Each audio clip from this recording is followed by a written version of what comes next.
Hello, hello, and welcome to another episode of Abstract Amoeba.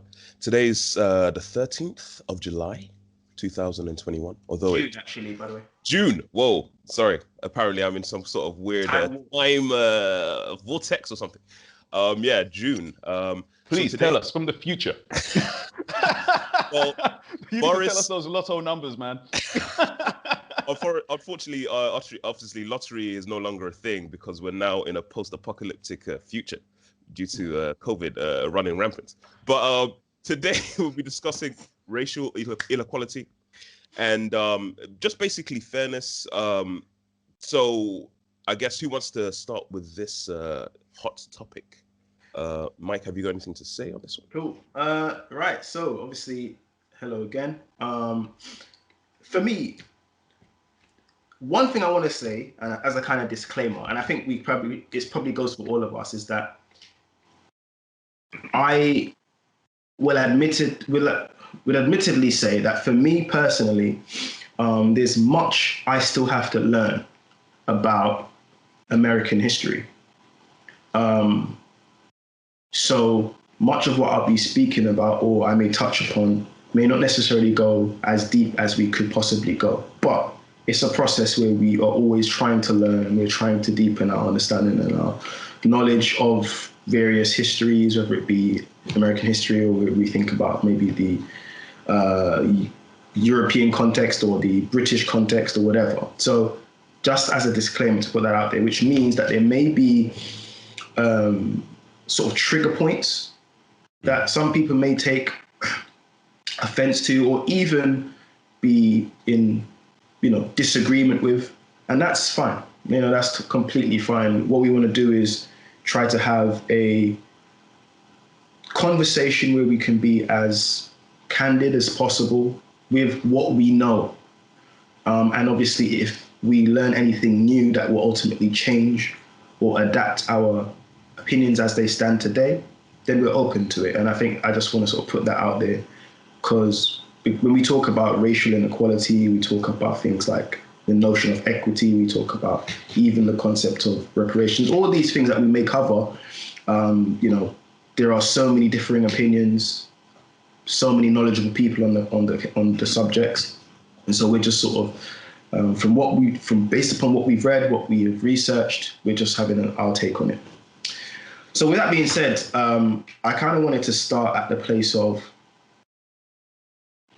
my relationship to history. And I want to start from the individual before I think about, black people, whatever, as a monolith, even though we shouldn't really do that. But I was just thinking about my relationship to history. So I can't really say a date, but when I first read read extensively about slavery, and the legacy of slavery, especially in the UK, and obviously further afield, whether it be, North America. And then obviously you start to read a bit broader. So you go from the transatlantic to the sub-Saharan slave trade, and you start to understand that actually slavery as a concept, as a practice, was something that happened in many cultures. We also know that different iterations of slavery persisted and existed. So, for example, indentured servitude. Indentured servants were present in the Bible. For example, if someone did not have anything that they could barter with, any subsistence to barter with, they would barter with, I know it sounds a bit, harrowing, a son or a daughter, because that son may have the sort of strength to be able to help another individual on their farm or, on their compound or on their property or wherever it was. And so indentured servitude was a thing in the scriptures and the Bible. It was a thing in just human history. But we know that there are certain iterations of slavery, chattel slavery, for example, that is far more harrowing, than some versions, or incarnations of slavery. So with that being said, I guess what I'm thinking about is trying to take a sort of autobiographical stance first. When I first read about slavery, extensively read about it, I sort of went through a range of emotions.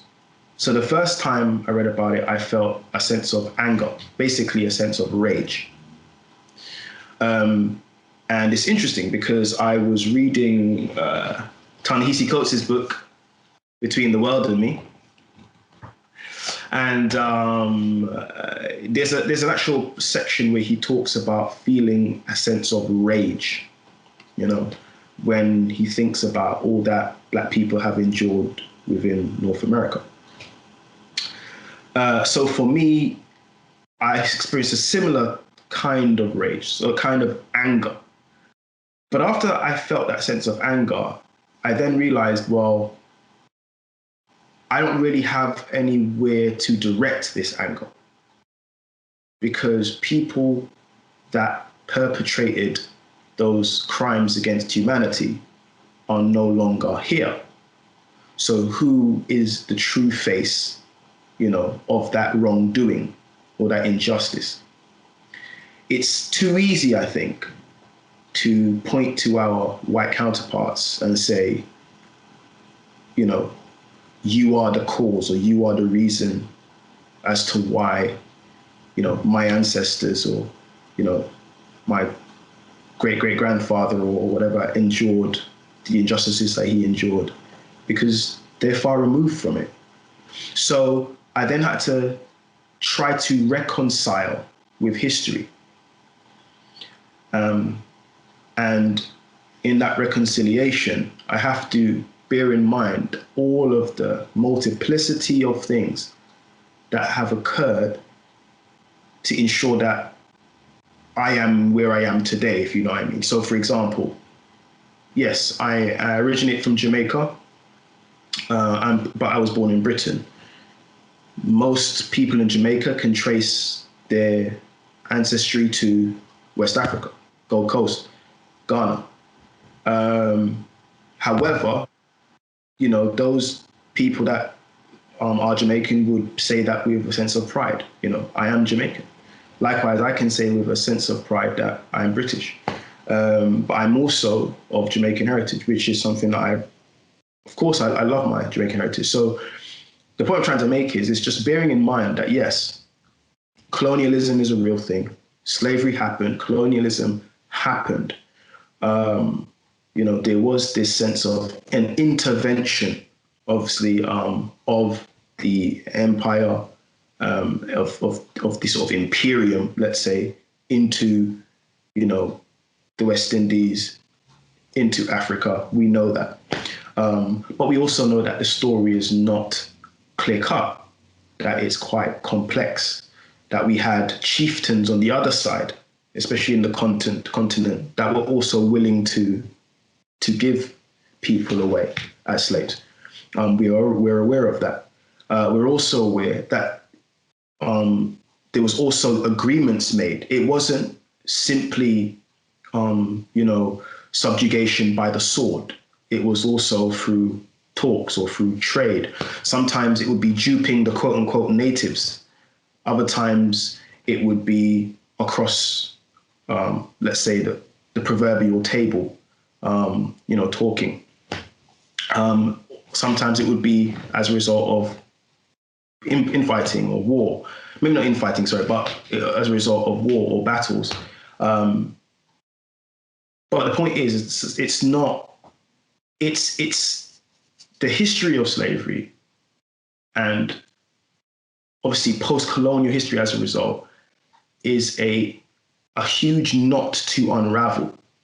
And there's a lot to think about. But that's why I felt that the best thing to do is to start from the place of my own personal experience, how I felt, how I then got over it, and how I try to now move forward with my life.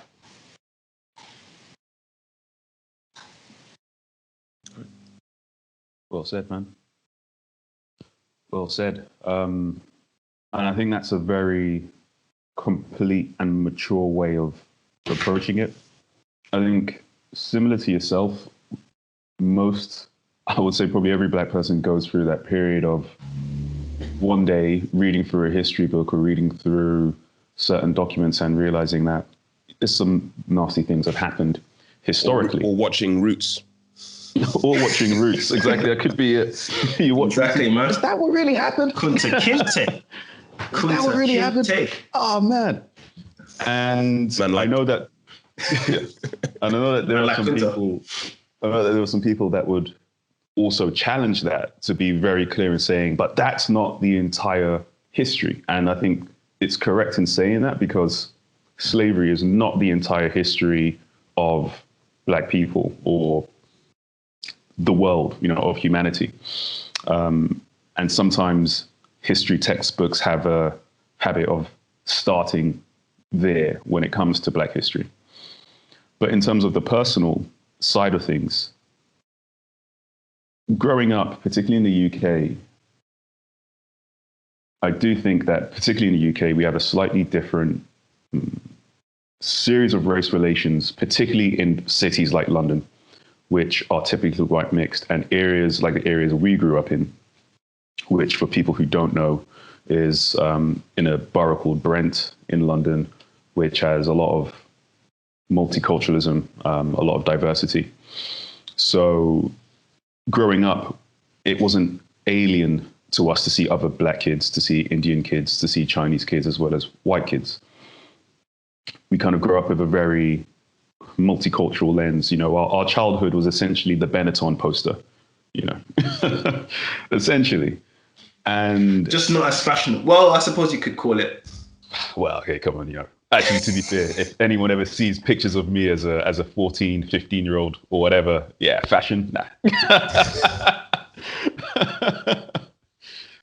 But at some point you grow up, and you as you gain exposure to the world, you kind of grow up with the idealized vision of the world that you developed in your playground and that your teachers have told you. And then as you move into the real world, the what?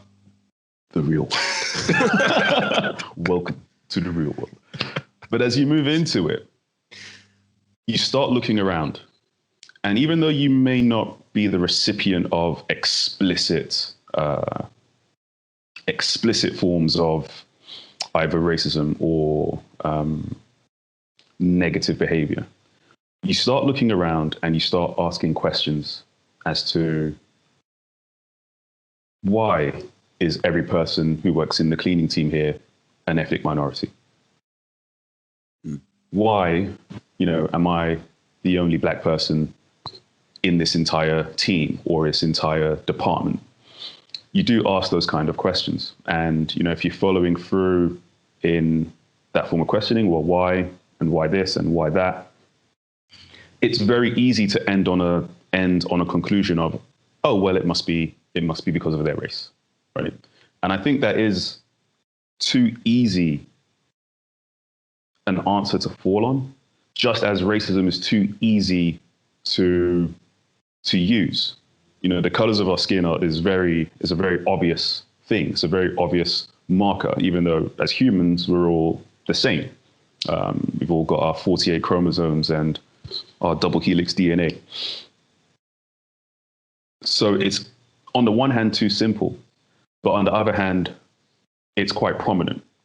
And I think that's where it becomes very challenging, because, as Mike's saying, it's not a simple thing. It looks simple because the observational aspect of it is so easily identified, right? But it's such a complex narrative historically, as well as in the modern age as well. And it's one that I know that we can't, and I think we all are kind of talking around on eggshells a little bit, because we understand that this is something that is very difficult to unpick and very difficult to put a finger on accurately, without throwing wild accusations around. I tell you why. Do you know what it is? It's because oftentimes, okay, so you might find that you kind of have experiences of really overt racism. So, for example, I remember I was going to university, On my way to Hamza knows this story very well. I know this story very well. I was going to university, obviously, looking forward to do my course. And as I was walking to uni, this car pulled up full of, white guys, and they started throwing fruits at me, making sort of animal noises, and then they drove off. Now, any particular type of? Well, it's funny. I don't think it was a cat. Yeah, exactly. Well, it was. Well, I'm sure there was like an apple there, banana. But the point is, 5 a day. As long as you get your 5 a day. Exactly. As long as you get the 5 a day, that's the main thing. But yeah, so they did that, and then obviously my response. Well, not obviously, but my response was, I began to run after the car. Now, obviously, that's stupid. The reason why I'm laughing is because that's what I would do. That's a gut reaction. So I began to run after the car, thinking that human flesh can actually pierce through is it aluminium? Anyway, the point is, aluminum. That was an overt example of racism, of racism. People either being ignorant or expressing hate because of the color of my skin. However, there are also occasions where it's not so overt, where people feel almost a feeling. It's a vibe. It's quite amorphous, a bit woolly. People feel that they're being aggressed somehow. They feel that racism is here. So you walk in the room, it's kind of like, yeah, they're looking for it. There is a disturbance in the force, that type of thing. You kind of feel that, okay, you are being, I don't know, racially aggressed in some way. And my issue is with that. What I wanted to say is that, is it that is a genuine feeling? Yeah, because I'm sure maybe pheromones have a part to play on a chemical level. Who knows? People might give off certain pheromones on a chemical level if we want to look at how we are as people. But I also think, is it in the mind? Is it a psychical thing? And why? And if it is in the mind, is it perception? And where does this perception of, this sort of amorphous malaise out there, sort of in the ether, where does that come from? Does that come from our reading of history, in terms of our relationship to history, or is it an actual reality that we are just verbalizing? I think it's a culmination of things. I think, honestly, the black PR team is kind of failing, man. In this sense, obviously, I remember growing up, kids, especially Tunde said it, I did grow up in a very diverse kind of community, but in a weird way, I kind of miss those days where kids will speak openly. They would just kind of talk, and I might find it offensive because of how open and blatant they are, but sometimes they're not even going out of their way to be rude. They just want to find out about the world, around them. And unfortunately, as we get older, there's lots of things that kind of stop us from being so open, if you know what I'm trying to say. But the point I'm trying to make, I remember once we're talking about Africa, and I think the teacher was showing slides of like Lagos and Abuja and how rich and these areas looked, and the kid was like, "Oh, I thought Africa was poor." They think of those like feed the children organizations or whatever the case may be, and there'll be a kid somewhere in the desert with Live Aid. Yeah, Live Aid or whatever the case may be. And they're kind of like shocked to see how, these amazing, very, rich looking areas were like. And this kind of thing where, this is why I was going back with the PR, right? There's this perception, and it's usually caused by, unfortunately, media, these adverts and stuff that we see, they kind of make this idea of how people, black people, Africans, or whatever the case may be. So I think it's that. So I don't know if there's a case where a lot of these kids these days have kind of a chip on their shoulder. So they want to shoot something down before someone has the chance to say something, if you know what I'm trying to say. So I don't know where where this actually comes from, the origin point per se, but I think that is definitely a key factor, if that makes any sense. Yeah. It's funny because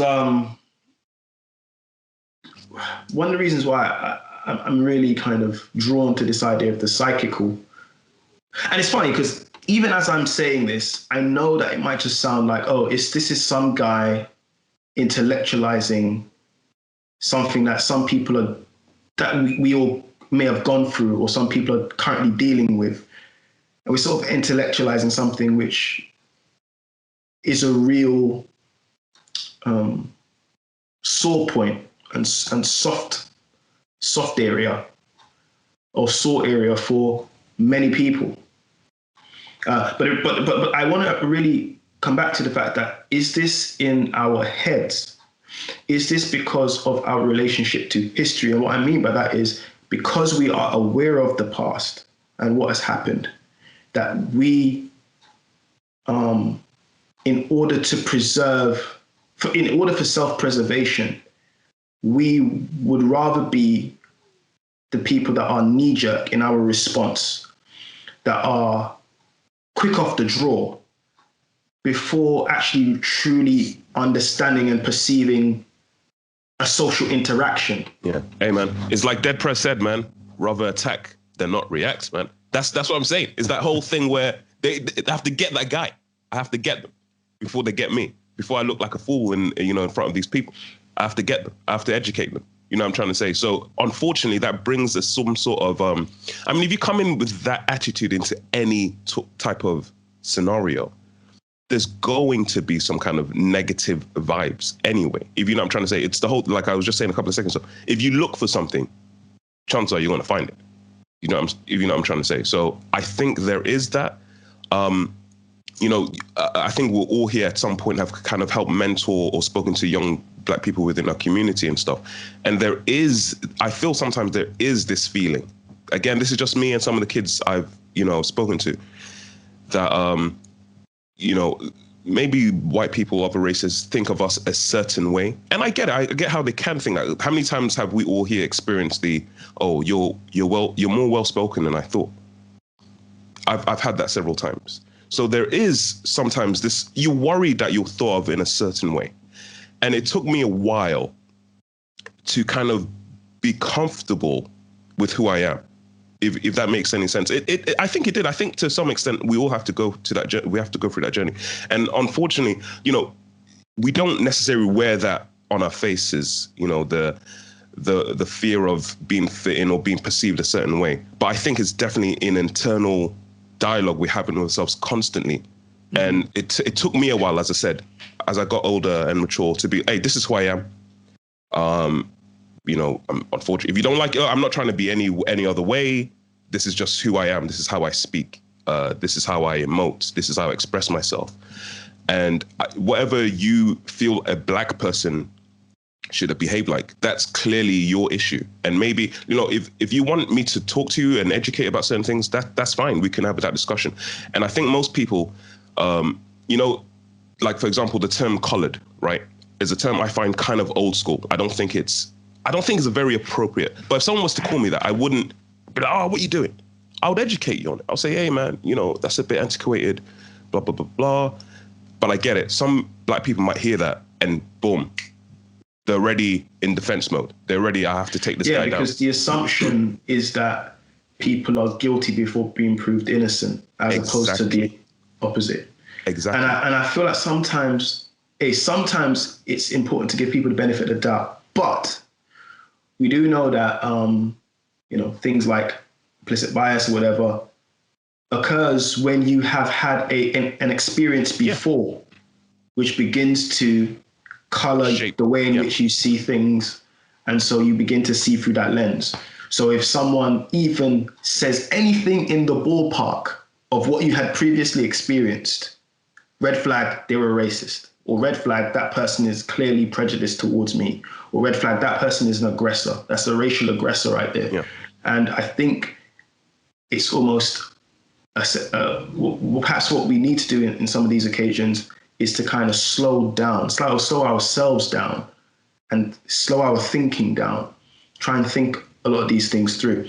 What's interesting, there's a play by Shakespeare called The Tempest. Obviously, you've got the character in The Tempest called Caliban, which I believe is an anagram for cannibal, I think. But anyway, Caliban is supposed to represent the, there's a term, so subaltern people, or the, the person of a tribe, or, the person that is a native. He's supposed to be that individual. He's supposed to embody that within the play. And Prospero, as we know, is like some sort of like a wizard in a way, or a sorcerer. And we also know that it would appear that Caliban is in some ways subservient to Prospero, this sort of leader, wise figure. And Caliban is supposed to be subservient in the sense, being the sort of the native. But there's a line that Caliban says to Prospero, and he says, you gave me language, and my profit on it is I know how to curse. All right.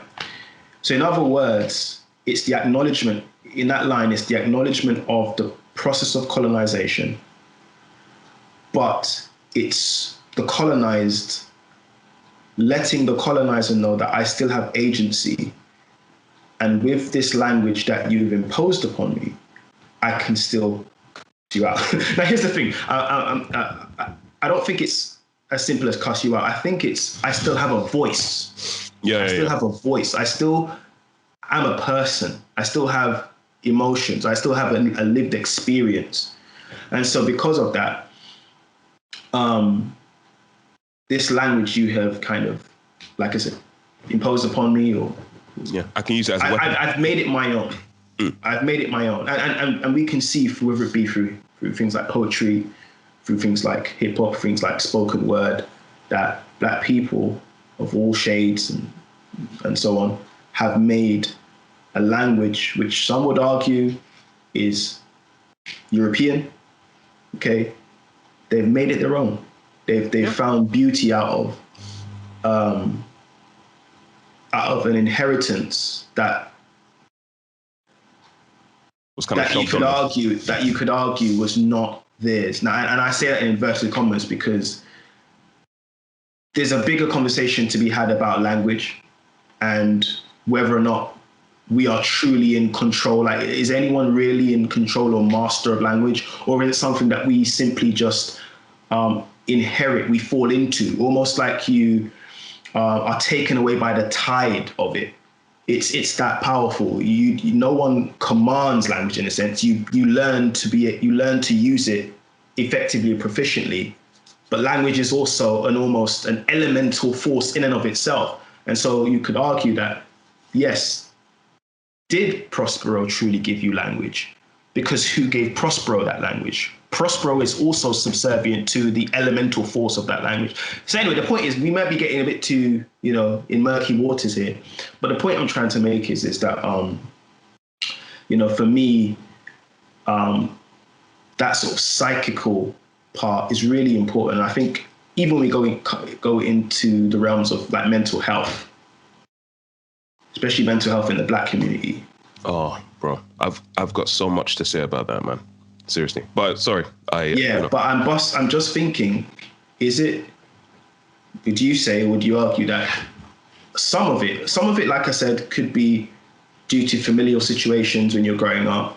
Some of it could be chemical. You might have special educational need or disability. Some of it could be situational. You go through certain situations at work, you go through maybe a high stress situation in some element or part or pocket of your life.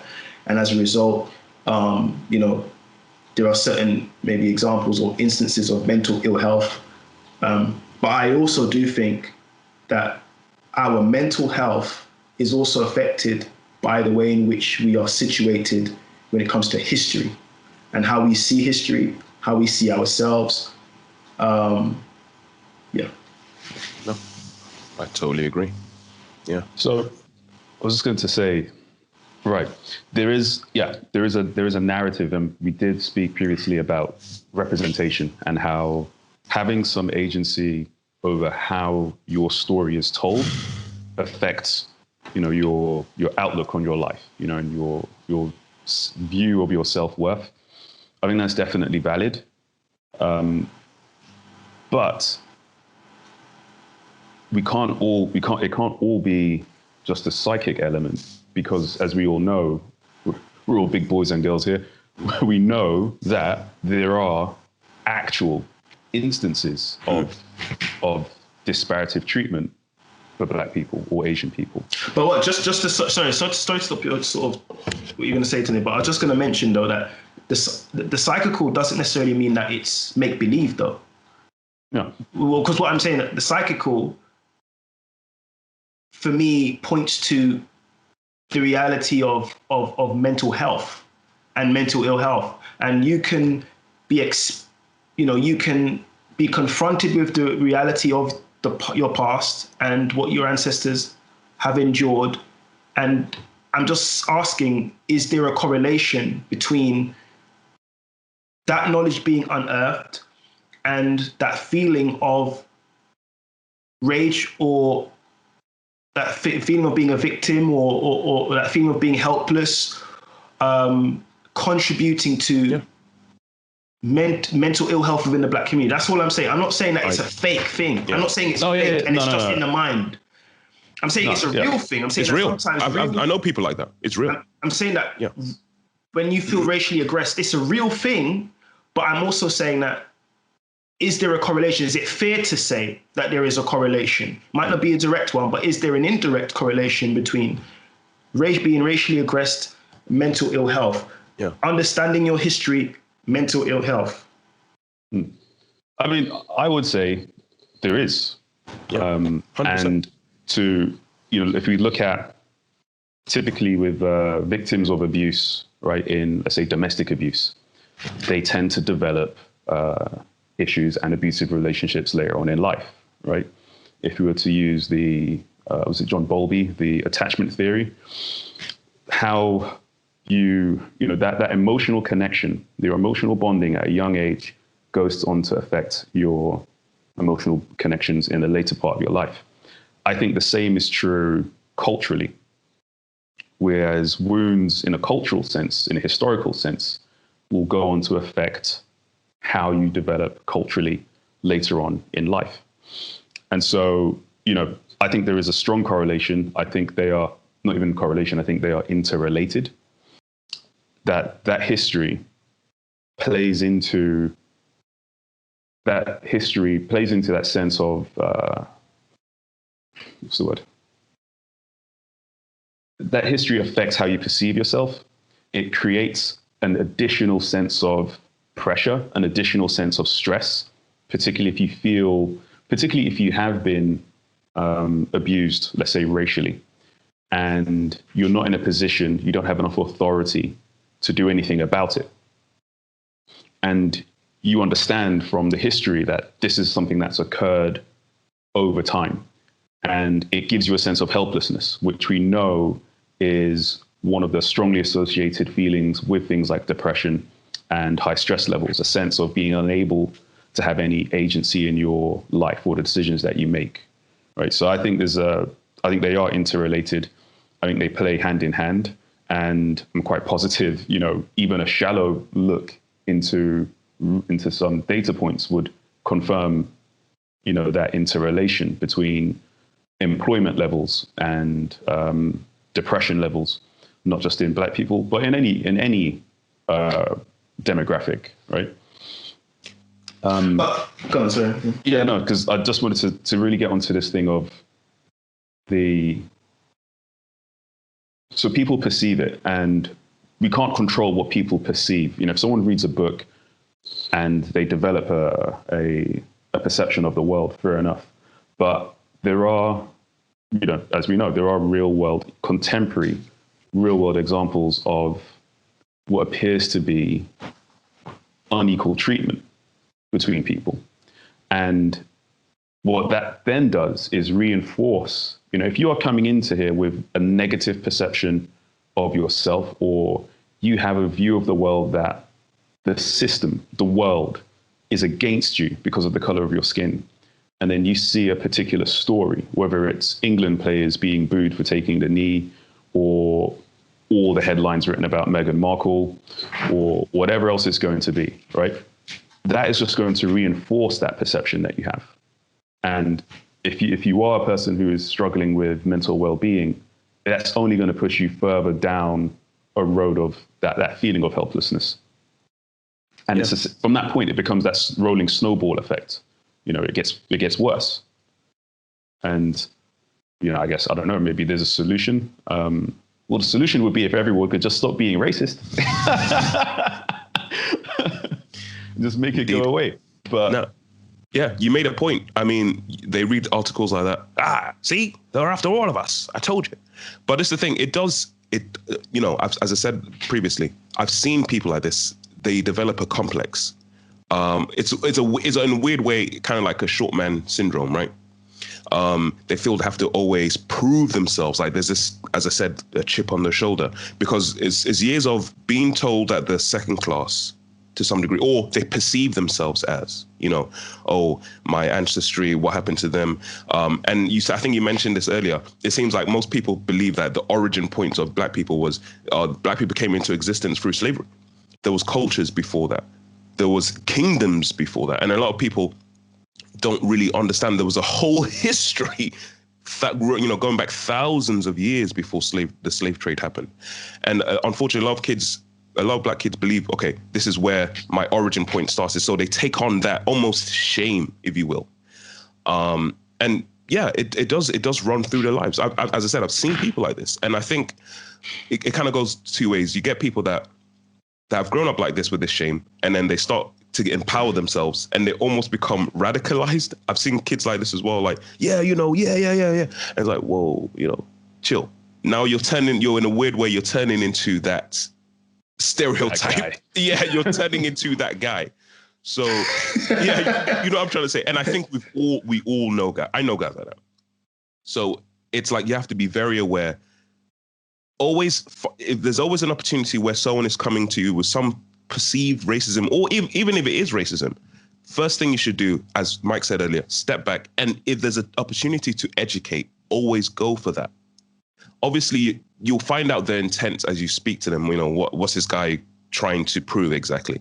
But it's your knee-jerk. But Hamza, you got to be specific with the education. Are you talking about two-fist education? Put up your dukes. Put up your dukes. Yeah. I'll teach you some chemistry and some English. But yeah, it should always be to educate in terms of speaking in a calm manner. Try to educate them on where they are the wrong. Obviously, as I said before, that's where you work out what this guy's intentions are. But it shouldn't be straight A. It shouldn't be straight to fisticuffs, man. All right. Here's to play devil's advocate. Okay. Yeah, no reason.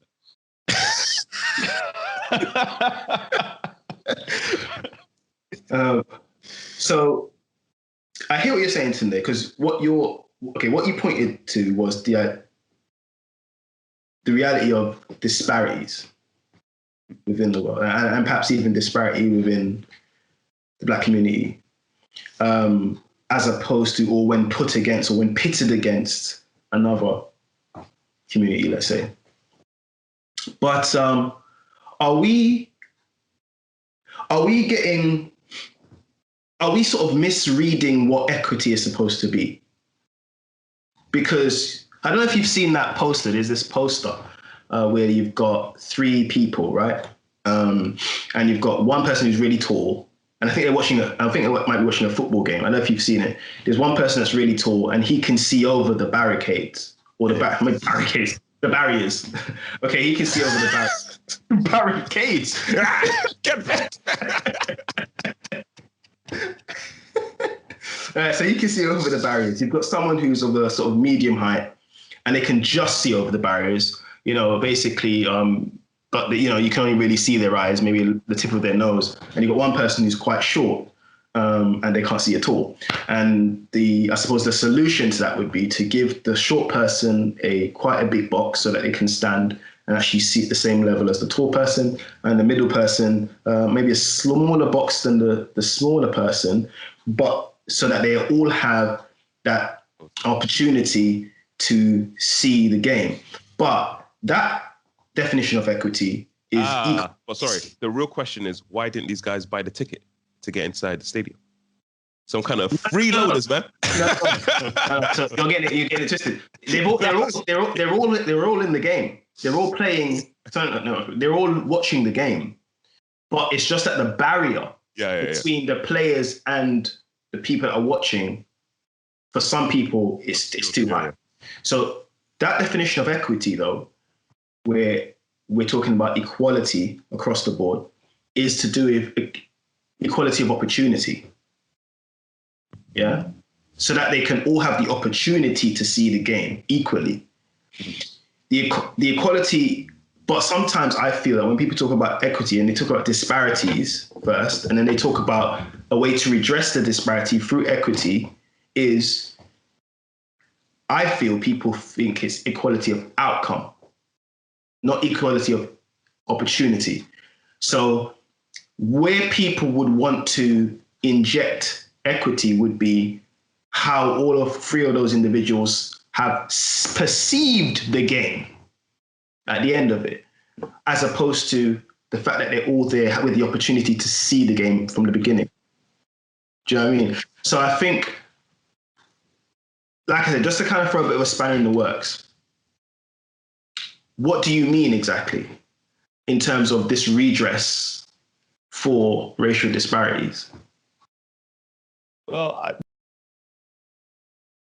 to be honest, I don't think it's a spatter in the works, because I think it's a valid question. Like you said, if there's an issue, if people are talking about, making things better, improving, how do we generally improve this?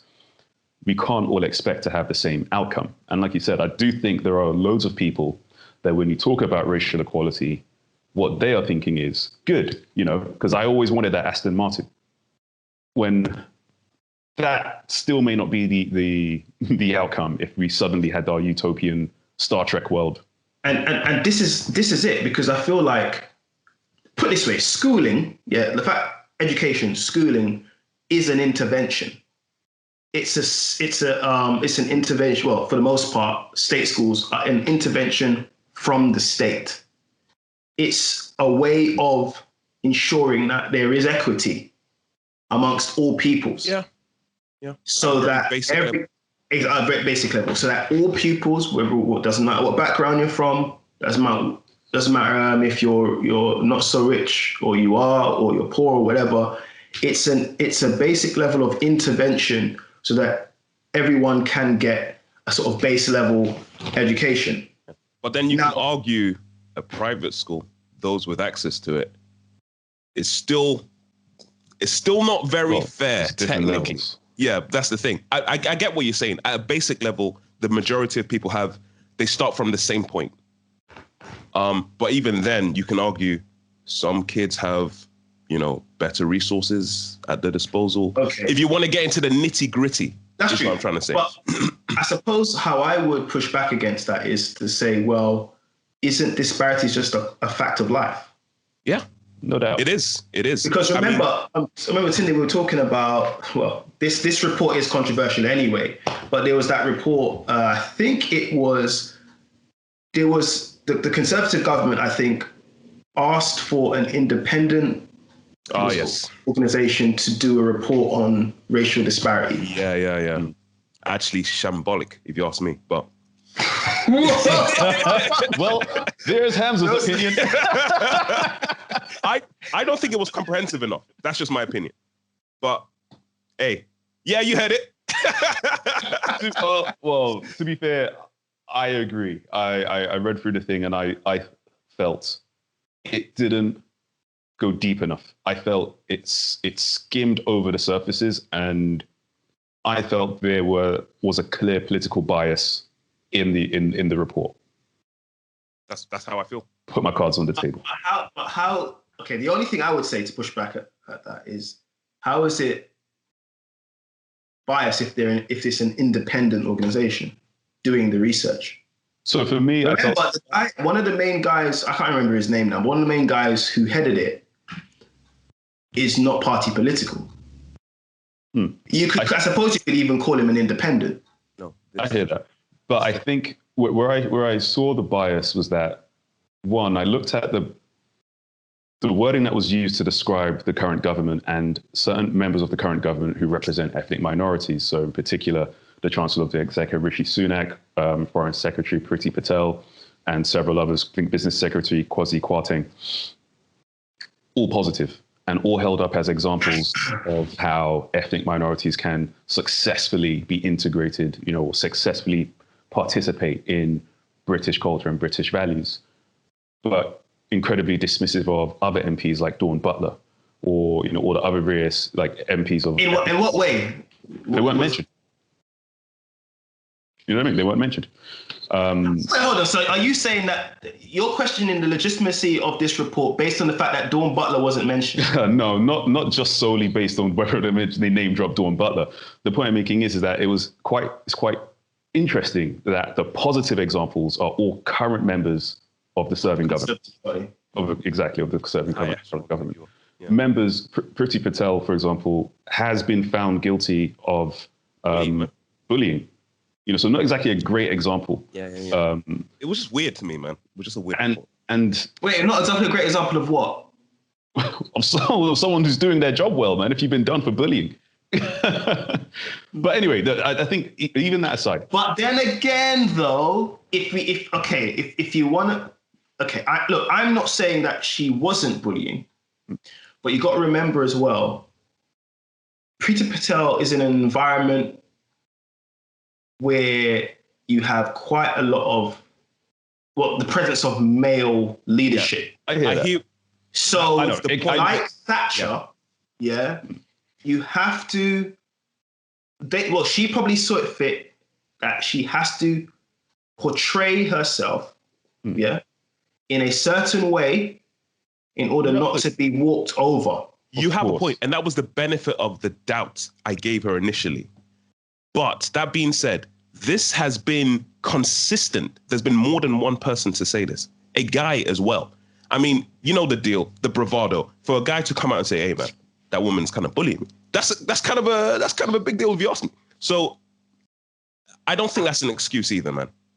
You have to be professional. Some of the language she was using as well was completely unprofessional. Okay, so anyway, I don't want us to kind of get down a rabbit. Yeah. Okay, I just wanted to say with this report that not only that, but these individuals are not very reflective of the diaspora of ethnic minorities within the country.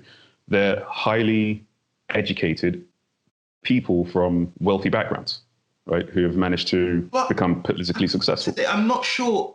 I'm misreading I'm misreading your reading of it, because maybe oftentimes when we kind of analyze anything, sometimes we analyze a critical text, sometimes we analyze a novel, sometimes we analyze a political speech. We can perhaps be a bit too reductive and perhaps miscategorize and misunderstand what was being said, which could just point to the sort of the non-transparency of language or the opacity of language sometimes. How it can be quite tricky. Yeah. However, Tunde, I don't know, based on what I read, I don't know if the sort of lion's share of the argument or the findings was pointing to quote unquote luminaries within the Conservative Party. No. Yeah, it wasn't. I don't think it was. The point I'm making is that I don't think the article went deep enough in investigating why some of those disparities were present. And so the reason I'm giving as the article lacking teeth is that it, as I said, it held up certain examples as positive examples, even though they're more exceptional based on their backgrounds rather than reflective of the majority. And it didn't mention anything about the impact of the austerity measures over the last 10, 12 years from the financial crisis. Again, a policy implemented by this particular government. It was the things that were omitted, essentially. The things that were omitted, and then was it omitted, or was it simply just overlooked? But that's the thing. That's why perceived it as being not comprehensive enough because you didn't. It seemed like you used the word shambolic. You used the word, that was for theatrics. Sensationalism. Yeah, I mean, me as some kind of tabloid paper. Tabloid Hamza. I just felt like there was not enough stones being, turned over. Is what I felt like. I think what they went into the education system quite a bit, which I thought was pretty good. I thought that section was really good. But there was other facets and other sectors I thought that were like, what? There wasn't enough work done here. That's just how I felt. Yeah. And I would say that I think I did find the body of the report somewhat contradictory to the let's say summary text of the report, in the sense that, in summary, very reductively, the report is saying, while there are isolated pockets of racism, there is no evidence for systemic racism. Yet then has approximately 20-something actions aimed at addressing systemic racism. It was a bit of a weird. Yes. So it was saying that there are pockets of racism or examples of pockets of racism. And there is the existence of racial disparity, but not all racial disparities are a direct result or directly correlate to racism or prejudice, which is true. Well, I could agree with that. Yeah, I can agree with that. But look, you just need to look out in the world, just based on where some people are born. Yeah, of course. They will not be privy to certain experiences, this is true. certain opportunities because of geography, not because of the way people and how they are judging them or misjudging them or whatever. No doubt. I think the thing with me, the problem I had was almost the way this report was, I don't know. This is going to shatter the world. This is the truth. That's how it felt to me. Like, this is comprehensive proof, that it doesn't exist on these higher levels. That's kind of, for me, again, it was the way it was put out to me. I think one of the redeeming factors of the report, for me, you don't have to agree, is that when he was talking about collapsing the term BAME. Yes. Okay. I'm going to hear what you say, because I don't like that term. It's because he said... For me, again. For me, guys. Yeah. It was a shambles. It was an absolute shambles. Yeah. I think he was talking about the fact that, look, Black, Asian, ethnic minorities, whatever, we all have different experiences. Exactly. That's why that term is ridiculous. And so it's lumping a group of people in just based on the color of their skins, or like the fact that they're slightly darker than their Caucasian counterparts, when even within BAME, you have people from different classes. BAME. Yeah. So there is a completely different kind of lived experience to someone who is in middle class as opposed to someone who is working class. Exactly. So I understand that, and I actually kind of agree that maybe that does need to be collapsed. But remember, we spoke about this, I think, the last time, a couple sessions ago, that one of the reasons why phrases are used like Black, because we spoke about Black being politicized, 1948, early 1950s.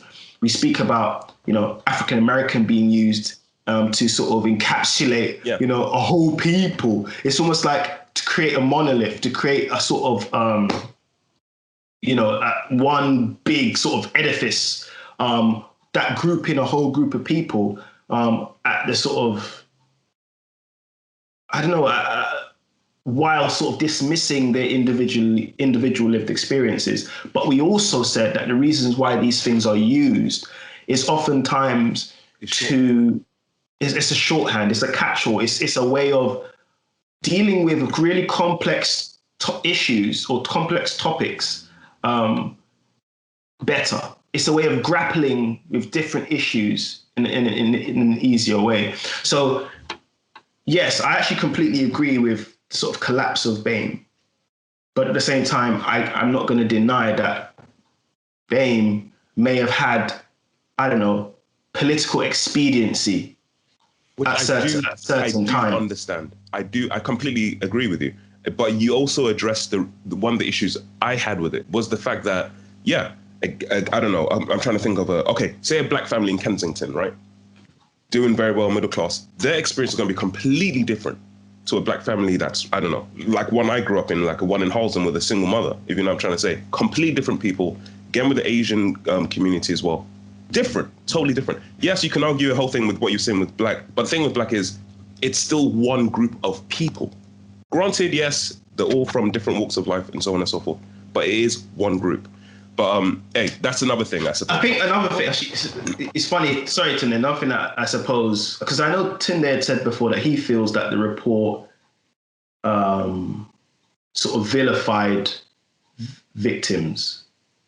I think that's what you were saying. You were saying that, for example... element of victim blaming, where it says that it on that particular part around family structure, the report goes on to essentially say, it just states the observation that, more or less, I'm paraphrasing, children from more structured families tend to be better and whatever else. And there's an impact of single parentage on child outcomes. That's the observation. But to my issue with the report is, okay, but why? And I don't think the report went into that detail. But why? But why? And again, with I'm not denying, and I completely agree with the BAME thing. Like, that was a stupid term anyway. It doesn't even roll off the tongue, if you know what I mean. So, it sounds sinister, man. BAME. So it doesn't even roll off the tongue, right? So I don't even know why they picked that one to begin with. But even that, of course, depending on where you're born, it's going to have a massive impact on your outlook in life. I mean, we were all born in the UK, has a massive outlook on our life compared to someone born in the Congo or something like that, right? That's just, I completely agree with that. But why, right? But why, even with people born in the UK, are there disparities? It mentioned the opportunities between a British-born Pakistani growing up in London and a British-born Pakistani growing up in the northeast of England, granted. And I think it made some points on there being numerically more, let's say, underprivileged white children than there are, let's say, Pakistani children in the northeast of England. Numerically more. But within the Pakistani group, it was like 30% who were below the threshold, whereas in the white English group, it was 9%, right? So percentage-wise, it's a much bigger issue. And again, why? And I just don't think the report addressed those questions. Do you think the report was almost too afraid of going deeper because they could cause offense? I don't know. Because I don't know. I think it's because it's the same reason why we're discussing this right now. I don't think you could put a particular. It's all of it. It's all of it. It is some elements of historic racism. It is some elements of isolated pockets of racism. It is some class issues as well. There are some geographic issues. The North-East-South divide is a party political tool. That's how the Conservative Party won their last election, by promising to level up the north of England. That's true. That's true. There's a whole element of all of these things that play into it. And again, I just felt that the report lacked the teeth. It didn't really... Yeah, that's what I'm saying. Like you said, turn over the stones, and find those woodlights. But maybe Hamza's hitting upon something here. Maybe it's so sensitive a subject that if you did an honest study where you tried to seek genuinely honest and robust data, maybe the conclusion wouldn't be a very good one, or a palatable conclusion. Now that we're talking about it, here's just one thing that I want to put out there, right?